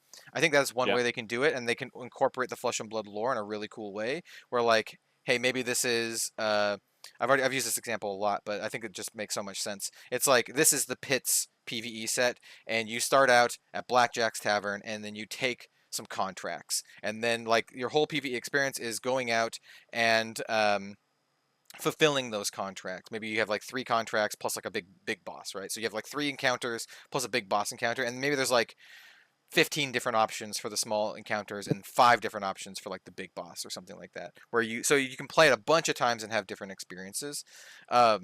And then the other option that I've seen in modern games that works very, very well is a game called Dice Throne. And Dice Throne is typically, and this I think is the best possible example for Flesh and Blood, because Dice Throne is a 1v1 competitive game. That's what Dice Throne is at the base, but they released a PvE module, I think it's called Dice Throne Adventures or something like that, that takes those 1v1 mechanics and makes it into a roguelite PvE cooperative campaign.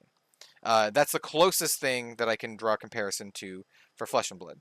And it plays out as kind of like you would expect, right? You use the 1v1 mechanics to fight against PvE monsters that have a set behavioral pattern based on what's going on in the game. They'll do different things depending on what's going on. They'll have different attacks or whatever. They'll prioritize their attacks against different players. Like, oh, this character only attacks the player with the lowest health, or whatever. And then it is procedurally generated. There is a map. There are random events. You can get loot to power up your characters. You can get trapped. Like, there's like traps or curses or whatever. I think the Dice Throne one is the closest analog to Flesh and Blood, and I think if they go all in, could be their best option. Like, they could do that and then theme it around whatever they want to theme it around, right? Like, maybe it's like, maybe it comes out for Monarch 3, and they're like, okay, this is the excursion into Arathiel, and this is the set is like your party going into Arathiel, and so here's all these things, the crazy things that can happen, and then your final boss is one of the Embra, and maybe it's a random Embra, like maybe there's like 5 to 10 different options that you could fight. I think for me personally, that is the most ideal situation, and also the most difficult, and would require the most amount of mechanics, as well as like product design. You got to make all the art. You got to make all the cards. You got to make the board that you, because like in both of the games, you literally have a board that expands out. Arkham Horror, you use cards to represent the board, but Yeah. Dice Thrones, it's more like a board for like a board game. So But yeah, I mean, bringing it back to Teklo, Crow's design here, I think they are using a dungeon-based dungeon crawl with cards or like a tile laying mechanic, which is another board game sort of spiel, tile laying games, which is, you discover the map as you go through the dungeon, which I think is one of my favorite things to do. There's a really, really cool board game called Mage Knight, which is just on a different level with comparison to co-op board games and complexity, but that's a tile laying thing. You go through your adventure and you flip tiles like a fog of war thing, and you discover the next thing as you keep going through the game, and that keeps it fresh, keeps me going back to it, because everything is different every time, and that seems to be what this design is from Teklo Crow. So I'd love to see something like that personally. Both of the games that I mentioned have similar-ish things, but like Arkham Horror depends. Like Arkham Horror, sometimes it has the tile laying thing, sometimes it doesn't. It depends on the scenario. Yeah, because in that I haven't played it personally. I played Eldritch Horror, which is more of a board game sort of style thing, but same universe. But on the scenario, when you put the scenario sheet down, it says you start in the observatory or you start in the library or something, don't you? And then it goes from there. Yep, essentially. Exactly. Sometimes it is laid out, sometimes it is more random. I think another one that I've played, also by Fantasy Flight, also Arkham Horror World, is Mansions of Madness, which is same thing. You have like your procedural tiles. Sometimes, once again, sometimes it's random, sometimes it's not random. It depends on the scenario. And then I had another example in my head that was definitely random. Oh, Munchkin Quest. Yes. It's Munchkin. Yeah. It's Munchkin, but like you have a procedurally generated like tile map. Oh, really? Yeah. It's a huge board. I bought it long time ago. It is very cool. Oh, nice.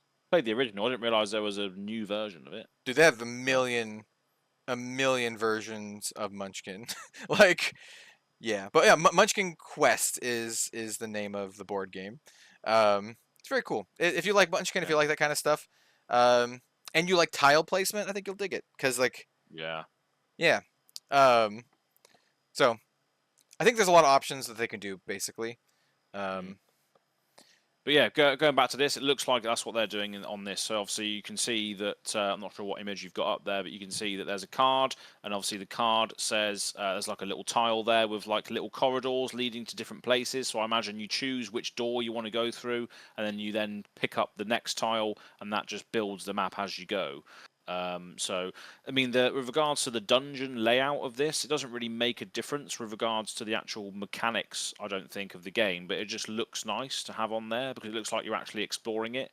And I imagine with like proper artwork and stuff, if FAB did something like this, that it would look awesome. If you're going from location to location, the board builds up as you go.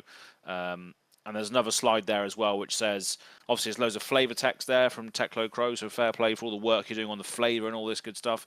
But there's also, when you walk into this room, at the bottom there, it says equipment corrupted shield, for instance. So I imagine when you flip over this tile, you get this corrupted shield, which again, they've made here as well. Yeah, that's something from Dice Throne that I would like to see in the Flesh and Blood variant, is that you gain new items and equipment as you go. And sometimes your choices lead you to items or to not items. Like maybe you'll be posed with a choice. Maybe the card is like, do one thing or do the other thing. Do you loot the chest or do you ignore it or whatever? And maybe the chest is like, I don't know if these exist in Flesh and Blood, but maybe the chest is a mimic and now you have to fight it. Or maybe it's trapped or... that's another good thing as well. Like you could do tests in Flesh and Blood. You could say, right, bravo, go and open that chest. You need to do it. You need to do a strength test. And what do you do? What do you do then? You reveal cards from the top of your deck, and if your attack power is greater than a certain amount because you're running massive high power Guardian cards, you're going to be able to crack open that chest. Similar to something which says, look at the top 3 cards of your deck. It's like a test 3 or something. Look at the top 3. Is there 2 blues there? Yes, there is. Okay, you win. You win this. You win the thing, and then that allows you to then, like, if you've got like a red line thing, you need to open a red chest or something like that. You have to choose your Azuri to do that one because they're going to have more red cards. There's so many variables in FAB already that you can add these weird encounters that test your heroes in certain ways quite easily, I think. So Teklo, if you're not doing that, try and mess around with that, mate. That'll be a good idea, I think. Or LSS, you know, whoever's listening. Yeah, we don't really know how far along they are. All we know is that No, exactly. James said not this year in the Yeah. Fluke in Box video that he did an interview with. So he even Right. said like he doesn't know where people got the idea that it was coming out this year, but it's not. So that's the only information we know about the timeline they're working on is that it's not this year. But Teklo, you still got time to influence the outcome. Come on, let's do this. Right, yeah. But yeah, so there's a couple more cards as well that they've done here, which will obviously sort of tie together with the print and play. So the print and play is going to be available on the 18th, which is 2 days from the moment we're recording. So I imagine when this goes live, it'll be 1 day away from when we're recording, right? This will go live for US. It'll be live on the 16th, so it'll be 2 days. Oh, okay, yeah. So I'm ahead in time at the moment because I'm on the 16th right now because I'm up at 1 a.m. in the morning doing this podcast. Yep, that's that. Operate on American North US time at this stage. But yeah, so more cards on there. I'm not sure what slide you've got up because you're in control of this slideshow at the moment. I've been bang on every single time. I actually have all 4 of the cards up. Look at that. There we go. They've been up for a little while. And then the final slide is just this Visions from Beyond card challenge token. Yeah, which not sure what challenge is. I believe these are modifiers to make it more difficult. I think these are like things to increase the challenge. If I remember right from the first time, because he had those before as well, or they had those before as well. Nice. So yeah. Yeah. Well, that was that was a lot of bang for your buck there, Teklo, because we spent a lot of time on that PVE discussion. But it's going to be something that we spend a lot of time on when other things come out, or if you have other modules, you let us know, and we'll do exactly the same thing again. But I'd be interested in potentially trying this, so I'm looking forward to getting that. I think we might already have it. Yeah, we do already have it, but I haven't actually read all the cards. So we definitely have it in our inbox. We can have a look at it in our own time. But looks pretty good. So thank you very much for sponsoring that. And it looks really cool. And I hope Flesh and Blood and LSS see this because it looks pretty cool and ironed out already. So it's something that we all want to see, isn't it? So. I have 1, maybe 2, maybe they're joint questions. I have questions for you guys about. We're talking about PvE. So. We've talked about what we want mechanically from PvE and what we're maybe expecting. There's a lot of different options that they could go. We talked about that as well. But as a product, what do you want? And by that I mean, do you want it to be a complete product? Should it have... By that I mean, should it have the entire campaign all in one? Or should it be like Arkham Horror where they chop it up? Or should it come with pre-con decks? Or should it not come with pre-con decks? And then also, what is the price that you would expect for something like this? If it has tiles, or if it just uses cards? Like, there's a lot of... They have so many options they can do for this, and so many ways they could do it, right? They could make really high-quality tiles that look awesome, that are, like, in-world. But that's going to make a much more expensive product, because, one, you have to make the tiles. And they have to source a manufacturer that can do that, and I don't know if Cardamundi does that because they use Cardamundi to print the cards, so they'll have to find a manufacturer to do that. It's actually one of the reasons why they don't make more lore books is because they said they don't have a good manufacturer that can make books. I think it will just be cards, like similar to what Teklo's doing here with the card stuff. I think it makes sense. You can get a lot more on cards these days than having to build a board and all this. And then the other considerations are, once again, I think the price. That should have pre-con decks. Like, yeah, there's so much to this PVE thing. Personally, and I'll get your guys' opinions on this as well. Personally, I would like a themed box set with a full complete campaign around the theme. Um, maybe there are multiple stages to the campaign. I think that would be the most ideal situation for me. So there's like episode 1, 2, or 3. Like, so you play episode 1, then you play episode 2, then you play episode 3. And maybe your decisions alter various things in how you play. And I would expect a product like that, if it has everything, to be, I want to say like $60. I think it's going to be on the higher end of things because that's how much Arkham Horror charges for their complete box sets these days. I imagine something similar in price because Arkham Horror also does not use tiles; they use cards, lots of cards. But yeah, that would be my assumption. And then you have other stuff too, like, you know, it's gonna have cards, so it's gonna have all of like the extra items and the equipment or whatever. Should that be baked into the precons, or should it be part of the adventure? Like, there's a lot of I'm sure there's all the stuff that they're thinking about too. Like, as they're making this, they're like, oh crap, Oh god, yeah. we have to do all this stuff. I think I'll go first on what product I would like to see, and it goes from my love of board games that have expansions. So that's the thing. But my opinion is coming from someone that likes to spend a lot of time playing one game out of the box. I like these massive epic games that take absolutely ages to play, and nobody wants to play with me as a result. Things like things like Eldritch Horror is one of them. Again, it's set in the Cthulhu mythos, which is what Arkham Horror is set in, and all that sort of thing. You have a base game, and then you have, I think it's like, in the base game, I think you have 4 Old One gods. So each Old One god, like you got Cthulhu, you got Yig, you've got loads of other ones. The Black Goat of the Woods, you've also got in there. I think that might be an expansion. But you've got 4 gods in there that you have to fight. Each one sets up the scenario completely differently. It has loads of different, key monsters that you have to fight. You've got a separate monster deck that you have to sometimes draw from because you're fighting this particular god. And there's loads of debuffs, and in the pit set, for instance, there could be the plagues, the blood rots, everything. Whenever a creature hits you, you get a blood rot as part of the blood rot god or whatever. There's all these things. I want some scenarios that you can play out of the box.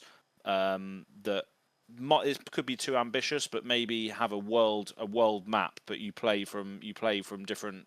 That's too ambitious. No, that's too ambitious. you need to tie it into each individual set that comes out. That's for sure. But I think having certain scenarios out of the box straight away is pivotal.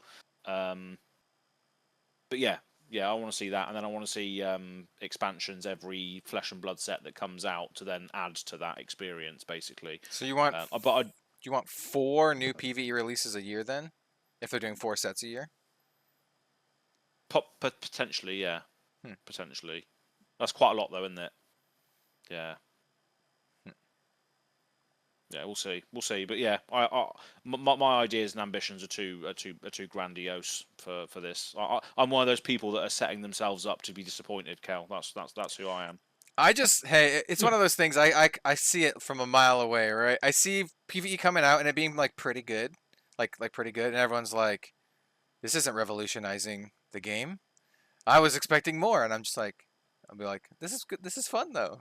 Yeah, I don't know. I hope it does. I really hope it does. But maybe this is me just softening myself up for the disappointment if it happens. We'll see. How about you, Bill? What do you think? I mean, I'm really excited for it, and I don't know necessarily that I think it will be as good as I'm hoping. I'm really doing a lot of setting my own expectations about it because I really do like Flesh and Blood, and I think that Flesh and Blood very specifically lends itself to this type of gameplay exceedingly well. Agree. Like, I think that it just makes so much sense to do a PvE style thing with Flesh and Blood, because it's already kind of like a fighting game, and you're just fighting a big guy. Yeah. So you can almost put yourself in the shoes of the heroes that you pick. And then on that note as well, I'm really excited at the prospect of being the merchant that this other party of 3 decided to drag along to this battle with this big bad, so that I can finally use these stupid silver palms. Yeah, I don't know. I'm really excited for it. I think I'm going to like it regardless of what it actually is. It's just about Yeah. the playability, the replayability rather. It's something that I think I would like to play as much of as possible, but I hope that that's not 1 or 2 sessions. Yeah. That's another thing. Like I don't personally want it to be episodic in nature. I don't want you to buy the product. So you got episode 1, episode 2, episode 3, because then once you finish it, you're like, okay, I've done now. I like the games where you can get them out and the experience is going to be different each time you play. Whereas, you know, if you go through a game and it's like Act 1, 2, and 3, you know, you feel like it's come to an end and that you don't have to play it anymore. That's my thought on that. I don't want it to be episodic in nature, but that's just me. I'm a snob. So I like what I like. I would like to read. I went and found it. I would like to read everyone what Flesh and Blood has officially written about PvE. And this is from, you can find it yourself, this is from the FAB 2.0 announcement, which happened, I believe it was either around the time of Uprising. So a few sets ago, actually. So this is exactly what it says. And so it says, Player versus Environment will be our flagship social play product. It will see players band together in campaign settings that can be as long or as short as your party wants. It's not about winning or losing, but having an epic adventure with friends and fellow gamers where swords, shields, pizza, and beers collide. We are putting a lot into PvE, and our expectation, along with that of many eagerly awaiting fans, is very high. PvE is currently under development, and we are working hard to make it as good as possible. More information will be announced in the future, and no information has been announced since then. So this is the latest thing that we have on this. And I don't want to read too much into their word choice, but it does say a couple things here. It says campaign settings, plural, campaign settings, that can be as long or as short as your party wants. It also says, well, I guess that's basically it. I was gonna say it's the flagship social play product, which is actually pretty interesting since the next product we have coming out is also a social play product, the round the table with the professor. Yeah. But adventure, that's the other one that I wanted to focus on. It says epic adventure. So like I think the takeaways for me personally are it's a co-op adventure, campaign settings, long as short as you want. That's what they said. So yeah, I like the word adventure because that means it's not necessarily just combat, which is a good word to use. You're adventuring, exploration. You know, that's why our D&D sessions, which are coming soon, you know, were so good, because there was a whole episode where there was no combat. It was just pure exploration and social interaction. There's a little bit of combat. There's like, I won't spoil it. Yeah, there was. I almost spoil the second. Can't remember. Yeah. Was that? Well, oh no, yeah, sorry, that's right. Yeah, there was. There was. There's a little bit. Yeah. We rolled some dice and some. All that combat. That was just absolute takedown strategy. Don't spoil it. Don't spoil it. But brilliant. Hey, I made some. Sorry, yeah. Let me just say, I made some attack rolls. All right, I'll put it that way. I made some attack rolls. That's right. But. So yeah, that's lots to look forward to, and Techlo Crow in the meantime, good job. And look forward to having a look and see people's responses on that if they want to download it. But yeah, thanks very much for that. I think one of the things I find perhaps most interesting about PvE is how the current Flesh and Blood player base is going to take it. I think PvE is going to be, it could be potentially excellent for getting new players into the game, especially the more casual-minded players. But I'm very curious how your Hayden Dales are going to enjoy it. How your Brendan Mm-hmm. Patricks, Pablo Pintor, how these players, how your established players that are like more competitive minded, which most Flesh and Blood players are, how they're gonna like the game. And it's an interesting thing where like maybe a lot of the competitive players aren't actually interested in PVE, and Makes sense. Yeah. we'll see how it sells, right? I'm gonna buy it because I'm more, more socially minded than that. As I get older, I exactly. get more and more socially minded. Um, but I think it's gonna be very very interesting to see. As Bill said, Yeah. I'm buying it and playing it no matter what. I'll probably really like it no matter Oh, what. God, yeah. Like it's one of those Yeah. things. I'm like, I love Flesh and Blood. It would have to be like very offensive for me not to like it. Let's put it that way. Like I'm probably gonna love like if they put something new and it's like just even like decent. I'm probably gonna love it. Just for any product in general. Like I just want more Flesh and Blood stuff. Yeah. There's not a lot of Flesh and Blood stuff. They've got us, haven't they? The fact that we're all into it. We're all into the the game and the lore and the characters and everything, and the fact that it's hero centric, lends itself to the reason why it's so successful and why people want to see this sort of thing, because people want to explore it in a multitude of different ways, not just the highly competitive. And to be fair, obviously you said Hayden Dales and the Brendan Patricks and what have you. I actually listened to a bit of Arsenal Pass recently, and I have been actually now for the last couple of weeks, and on that show actually they do actually recognise, they're very very competitive, very analytic of the game and what have you, and fair play to them, but they do recognise the need for the casual kitchen table players to be satisfied. They actually mentioned that on one of their last podcasts actually. So even people of that stature that play this game very competitively and stuff, they do recognise that is what we need going forward. Well, like I think anyone who's been around the TCG industry for any amount of time knows that the casual audience is significantly bigger than the competitive audience.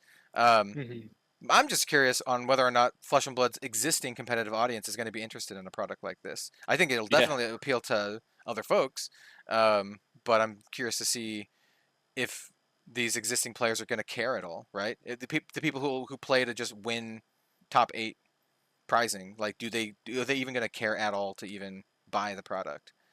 Yeah. That could make for a cool experience, though, wouldn't it? Just imagine if you were trying to get a PVE game in at Worlds or whatever, and then Pablo's there just like hanging out, and oh yes, I get to team up with Pablo. you get these cool experiences where you get these awesome little teams going on that just want to just relax and chill out and just try and beat a bunch of bosses or whatever. Pablo's a nice guy. Yeah, he is. Yeah, and I do believe he has a background in L5R. I think a lot of the Sunflower Samurai have a background in L5R. I think so. They definitely are aware of at least my interests and my taste, because they've been posting some stuff on their Twitter, and because they're from Spain, right? And then Worlds is going to be in Spain. I want to make sure everyone listening to this knows what I'm getting at here. So the Sunflower Samurai have been posting things on Twitter that are like, hey, these are cool things to check out in Spain, and specifically in Barcelona. And they tagged me in one of them, and they're like, hey, I think you would like this would appeal to you. And it's like this arc. It's like the Arc of Triumph, but not the one in Paris.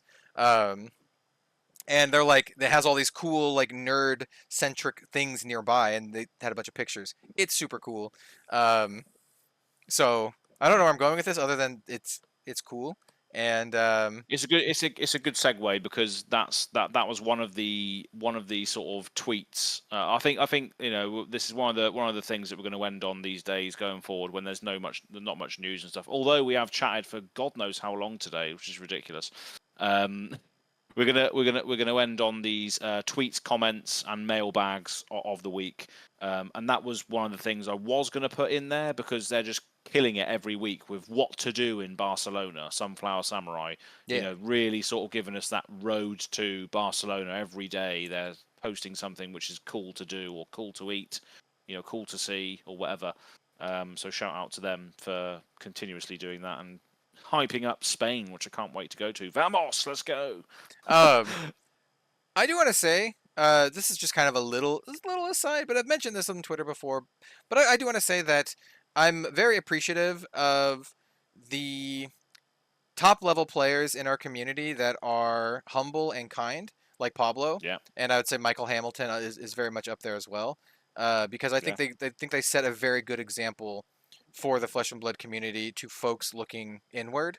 I think people call that in the media industry optics, but yeah. So I just want to give a little shout out to the Sunflower Samurai, Pablo, and just all the good. Like well-meaning, kind-hearted folks that are setting souls. good examples in our community. So I appreciate it. I see it and I appreciate it. So Absolutely. I'm trying to find the tweet. But anyway, yeah. Do we have any other mailbag things to talk about? Yeah, there's quite a few in here, but I mean we've been going on for quite a lot, so I'm just going to point one out this week. We're going to use them. We're going to use most of these another time. But this is a good way to, if you want to email us, the livinglegendspodcast@gmail.com is a good platform to send us your long stories and things you might want us to read out at length. But if you tweet at us, obviously we'll go through our tags in a moment. If you tweet at any of us, we're going to see these going forward and we're going to try and include them. Or if you comment on the videos that are on Red Zone Rogue's channel, then obviously we're going to see and pick these out as well to go through. This one I just wanted to point out, which was on a couple of weeks ago now. This is from Hammer, and that's at El Dorte with an E on the end. This is tweeting all of us, so Red Zone Rogue, Bill TSF, Goarin Gaming AZ, just saying, "Hey lads, I just listened to your newest episode of the LL podcast." They did say Living Legends, but I just abbreviated it. I wanted to thank you guys for what you do for the community. So yeah, cheers Hammer, thanks for that. And then they say, I wanted to add to the speculation, in the expansion slot we will see new versions of LL Heroes, they're saying. Interesting theory. I think eventually that could be a place to put them. Yeah. Yeah. I could see that. I don't know how much I like that, but I could see that for sure. Yeah. Yeah. Oh, there's Starvo. There he is. I'd have to think Coming about back. it. Well, Yeah. not Starvo. I think like Oldham. Like here's like Oldham 2 and like Icelander 2 or whatever. But as in new hero printings, like literal different hero abilities and what have you, or just printings of the old ones? that's what I think they mean. Like, because LSS has said before that eventually they want to make new versions of these heroes that have hit Living Legend, and we saw that with Prism and Sword of Chain. Like we saw like a kind of a replacement for Chain, not exactly a new version of Chain, but yeah. So you can get like a new Oldham type character. Yeah. Yeah. I think we could probably see a rehashed Starvo, except I feel like if they do that, it's going to be horrendously disappointing for the people that are excited for Starvo. I think that they are in a position where they will likely err way on the side of caution. So like basically you're just saying like another Bravo that has all the elements and then some other mechanic. Ugh, yeah, they'll probably make him like at old or like the old hero will have 20 health and 2 intellect. Oh god. Oh, he's finally not playable. Yeah. Yeah. I think any like 2 intellect is just a death sentence. Oh yeah. Well, I mean that's what you get at tournaments for cheating. Yeah, exactly. Constant IP penalty. Also known as playing Starvo. Yeah. Yeah, it all makes sense. It all wraps around and comes back in the end. It's good. Yeah. But yeah, thanks for the comment. Thanks for tweeting at us. I enjoy reading these. Like thanks for what you guys do for the community. Is a nice statement to hear. It's funny timing because I literally just said that about the other people, like Sunflower Samurai and stuff. But yeah, good. Was not planned. That was not planned. I didn't actually know which one Az was going to read out, even though I think he posted them in the chat, but I didn't like go through them all. And yeah, I think I'm not even the host, but I'm just trying to railroad this into the end because we're going to be going on for a while. There's another thing as well with regards to Dungeons and Dragons. So Tam Ka Blam on YouTube actually posted on one of the videos on the channel there saying, "Hey, I remember you all mentioned that you were doing a Flesh and Blood D&D game with your own characters. Did I miss that, or is it still coming?" Yep. What's the answer? I commented on that. I replied to them, and I was like, "Yeah, it's coming. You just have to wait. Hopefully this week. Maybe not this week. We'll see." Kale is trying to export something that is taking his computer 14 hours to export. So we'll see how that goes. But soon, it's edited and ready to go, and I think it's gonna be fun. I saw the low res version of the overlays, and it looks really cool. It does, yeah. Yeah, I don't know, but something has been speaking to me recently about Dungeons and Dragons, because obviously Baldur's Gate came out. We've been doing this thing. I think I want to play more D&D, to be honest. It's just so cool. Look what I bought yesterday. Oh yeah, I still haven't seen that actually. What? Still haven't seen that. It's really good, dude. I'm holding it up for the audio listeners. This is the Dungeons and Dragons Honor Among Thieves movie. I saw it in the movie. Yeah. I saw it in the theaters. This is the first physical movie I've bought in like, dude, I don't know how long. Like, it's been a long time. I don't buy movies, but I love this movie and I love D&D so much that I bought this so we could watch it again with commentary and with like the other stuff, because I want to know the commentary. What do you reckon? Do you reckon they'll do more of those? Success? Unfortunately, critical success. It didn't make as much money as they wanted, which is something you hear a lot these days. Movies are just in the shit, aren't they, at So- the moment, with regards to making money? And this one's good. Like the special effects and everything is really good. Highly recommended to any fantasy fan at all. So like it applies to even if you don't like D&D, you can watch it and have fun. I saw it with Robin and her mother, and her mom even liked it. So yeah, like it's a really fun movie. Yeah. It's like a heist. I mean, it's Honor Among Thieves. It's like a heist, but also more than that, a lot more than that. So, recommended, dude. This is something I guess we could talk about off camera. But hey, if you ever need someone to play D&D with, hit me up. I love Dungeons and Dragons. I would play as much as I can.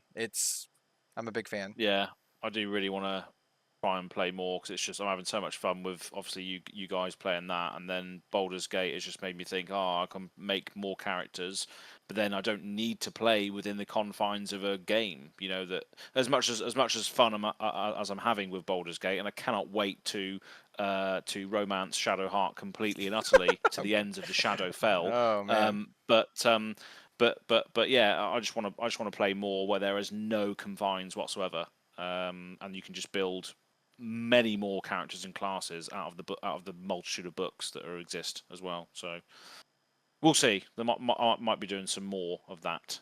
Probably not content, but just doing more of it in general, because it's just good fun. Just good to escape. I very much like tabletop RPGs. My last play group before everyone disbanded and I went full time content and we don't talk anymore. But we were playing Cyberpunk Red, which was also really good. Yeah, so many systems out there, aren't there? Yeah, I only have just the source book for that and some dice. But for D&D, I have, I think, almost all the books. I have a lot of books. I have like 2 big shelves of them downstairs in our game room. I just like buying them and like looking through them. And then when anyone wants to play D&D, and I'm like, ooh, D&D, I have stuff. I asked the DM, I'm like, hey, do you want me to bring any of the books? I have all the books. Most people use the app or whatever these days, but I like the books. I'm old. I like having the physical things. Oh yeah, it's nice. Yeah, it's a good thing to run through. But anyway, that is exactly. Anyway, we need to wrap this up now, really. The random episodes tend to be a little bit longer. Like this is an hour and 50 minutes so far. So 50. Yeah, 50. Jesus. Almost 2. Right. 2. Almost 2. We've done a lot. We've done a lot. I hope you enjoyed yourself, dear listener. We've been going at it for a long time today. Yeah. Speaking about nothing, the fact that you can have 52 cards in a deck. There we go. Lovely old job. You could have read that yourself, but you're still here listening, so I appreciate it. You say that, but like I could have put out a video on that like immediately after reading it, and it probably would have gotten like 2,000 or 3,000 views. Like exactly. But saving it for the Living Legends podcast because the news was literally dropping the same day, so I'm just like, I'll talk about it here. A little bit inside of baseball. We were going to film this on the weekend, but we was like, should we wait? We'll wait until the Tuesday, and hey ho, hey diddly ho ho. There it was. Another piece of news. Actually rewarded. Also, I'm gonna check my subscription and see if I see any people talked about. No one talked about it yet. Wow, I'm surprised. I'm gonna check my emails to see if I've got a spoiler notification yet. The spoiler. I wish. We're not gonna get that for a long time, man. I have no idea what they're gonna do. The spoiler season is gonna be weird. It's all gonna be Met cards. Like, what kind of Met card are you gonna get? Like, unless there's new cards in the expansion slot for rangers or assassins and yeah, that's illusionists. a weird thing. That's actually a really weird thing to think about. If you're gonna get a spoiler card for a card in the an expansion card, an expansion slot, yeah. Like, I still don't understand. So, I don't want to get into it too much. Expansion slot, it's a thing. I think the biggest thing we don't know about it is is the expansion gonna change per set, or is it just gonna be like, here's the expansion just like slot, a list of cards you can get on it each time. Yeah, or is it like different every set? Ooh, who knows? Like, we actually don't know. But that's the beauty of it as well, isn't it? We said this before, I think maybe in the last 2 podcasts. I like the idea that they can introduce cards for the stuff that they're experiencing real time. So if there's a certain hero that's doing really, really well, they could release a bow for Ranger that says, when you activate this, you can't play cards on the stack or something like that because wizards are running rampant or whatever. It's just a good way of remedying certain things. Damn wizards. It's funny. And Flesh and Blood, tie this back in, we'll close up the episode. But tie this back into all the D&D talk, but also Flesh and Blood talk. In Dungeons and Dragons, in tabletop RPGs, I usually go for 2 classes or archetypes. I either play the roguish character, obviously, duh, for reasons. But then the second one that I play almost as much, or maybe even more, are spellcasters, specifically wizards or sorcerers. And it's usually when I make a new D&D character, it's usually one of the 2. I have a lot of experience playing both. So like for Baldur's Gate, for example, I was just like, okay, do you want to be an assassin, rogue character, or do you want to be a wizard? And I was like, well, I've been kind of an assassin-y character a lot recently, especially with our podcast Flesh and Blood thing. I'm like, I'll be a wizard this time. But yeah, just something interesting that I think about. I've very rarely been anything else. So I did make a really cool like elf, like paladin of war once that the campaign lasted like one session. We never played again. That's a good thing about Baldur's Gate as well. This is the last thing. Promise, right? Baldur's Gate, right? It gives you an idea of what to expect from these other classes that you might not necessarily play. Like, when you level up, you get to choose your spells. If you're playing a wizard or one of your NPCs is a wizard, you level up and then you get to prepare the spells that you're taking for the day or whatever. And you also get a plethora of other spells that you can use. And it's just like picking the ones that you want and stuff. It's always boggled my mind in the tabletop version. But now after playing that and digesting it in that way, it makes me think like, oh yeah, I can go and actually write up a sorcerer character or an elementalist or whatever they're called. But yeah, absolutely love it. Want to play more of it. That's it, really. Yeah, and I've also realized that arcane spellcasting in 5e is way easier than 3.5. Only like D&D nerds like me will understand that. But I used to play a lot of 3.5e, which is like the era that I played most D&D. Which is like if you're gonna relate that to games, that's like your Neverwinter Nights and your Neverwinter Nights 2 era. Style gameplay. Yeah. Arcane magic is much easier now. Like, yeah, I don't have to specifically memorize 1 instance of Fireball, and then like 2 instances of Lightning Bolt, and you can only do the 1 Fireball and 2 Lightning Bolts. It's a little easier. In Dungeons and Dragons as well. Don't you have to have like components, or is that just like it's up to the DM. No DM. I like a material component and stuff, don't you, to be able to cast the thing? So, okay, well, I'll just shortcut it, and this will be the last. This will be the really last thing. Yeah, sorry. Yeah, keep forgetting. Okay. In D&D, it's up to the DM what they want to do. If they want to be really nitpicky about like, oh, you have to have the tail of lizard and the belladonna or whatever, like, or you can just be like, I have a component pouch, and I just have all of the components in the pouch. That's only how I've ever played it. I've never had a DM who's like, you must have the things, because that's annoying. And that's the way you get other players to leave the game if you're like so particular about that.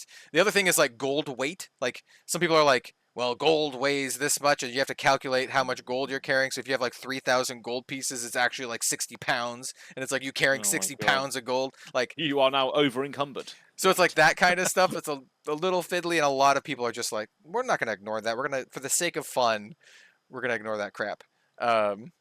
Same with like rations, but sometimes it matters. Like rations can be fun if you're in a situation where like you're in the middle of nowhere and like you could starve, you know, that kind of stuff. I think could be fun. Well, that's what's it's all Baldur's Gate. You know, It's all I was situational.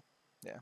bloody searching for camp supplies, so I could not full rest. I was just You need absolutely. food, man. I had to go back. I had to go back to all these places where I thought I saw crates on the road and just bloody loot them all for bloody bread and stuff, so I could full rest. Dude, Get my spells back. I'm a kleptomaniac. I pick like almost everything up. Like going into Act 2, I'm like filthy rich because anytime I find someone, I'm like, here's all my crap. Sell all the stuff. Now I have all your gold. I have like 7,000 or 8,000 gold or something. Because what you can do in Baldur's Gate 3, pro tip, you can right click an object and then click send to camp, and then your storage at camp is unlimited. Like, it is a bottomless chest, so you can literally just send to camp. So anytime I loot bodies, unless it's a cool piece, like a magic piece of gear, I immediately just click send to camp, send to camp, send to camp. And then what I do when I want to sell it is go up to the merchant and then click go to camp, so it'll teleport you to camp, throw all my things onto Karlach, and she's usually way over encumbered, and then click return, and then it'll teleport you back to where the merchant is, and then I just like click the merchant and sell everything. BG3 tips, man. Yeah. BG3 shortcuts. Anyway, that's it. Oh yeah, you don't even have Gale to feed him magical items. Anyway, you'll know what I'm talking about when you get Gale. Yeah, he eats magic items. Anyway, What? yeah, well, you can see that on your second playthrough. Absolute sword swallower. Oh, Gale is so cool. Man, he's so cool. He's got a cool history. Kind of generic, but I like it. And Fantastic. Miss Chalice was saying how much she really likes Gale too, and I'm like, yeah, me too. Well, if she likes it, I like it. There we go. Me too. Well, Anyway, she's got good taste. I like the witty, roguish type characters, and Astarion is like that, but he's kind of like a. I don't know. I like him enough, but he usually disagrees with what I want to do. I'm like, yeah, save the prisoners, and he's like, Astarion didn't like that, and I'm like, yeah, you jerk. He just wants me to kill them or mug them or whatever. Yeah. Anyway, that's the Living Legends podcast. We talk about Flesh and Blood, and then also probably like, I don't know, like 40 minutes of Baldur's Gate 3 in this episode. Let us know in the comments down below if you're also playing Baldur's Gate 3 and if it's consuming your life like it is ours. Yeah. And also who your party is. Who's your party? Who's your Baldur's Gate 3 party? Comments below. Just don't include the spoiler characters. Don't include the spoiler characters. Oh god. And only include Act 1 characters. Okay. Anyway, thanks so much for watching, everyone. I've been Kel. We'll go reversey again. Where can people find you? Go ahead and shill your stuff. Yeah. So Go Again Gaming on YouTube, and then Go Again Gaming AZ on Twitter. That is pretty much it. Really, don't go and have a look though, because it's all garbage over there. Go look. Go roll around in it, and go roll around in the trash. Anyway, and then we also have Bill. Hey, Bill, where can people find you? You can find me on Twitter at BillTSF. You can also find me on YouTube at SpikeFeeders FAB, where we do live edited gameplay content. So you should definitely go check us out. Yeah, highly recommended. And that's been the Living Legend podcast. Thanks so much for watching, everyone. We'll be back next week for more Flesh and Blood, mostly content. And this was loose as hell, man. This was loose as hell. it was worse than the last one. All right, we'll see you next time, everyone.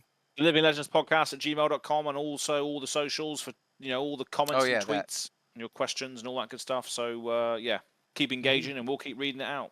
That's it, really. Yeah, if you want us to read your comments, benevolent or asinine, let them fly. Let them fly. Let them fly. Let them fly. Okay, bye for real. We're leaving now.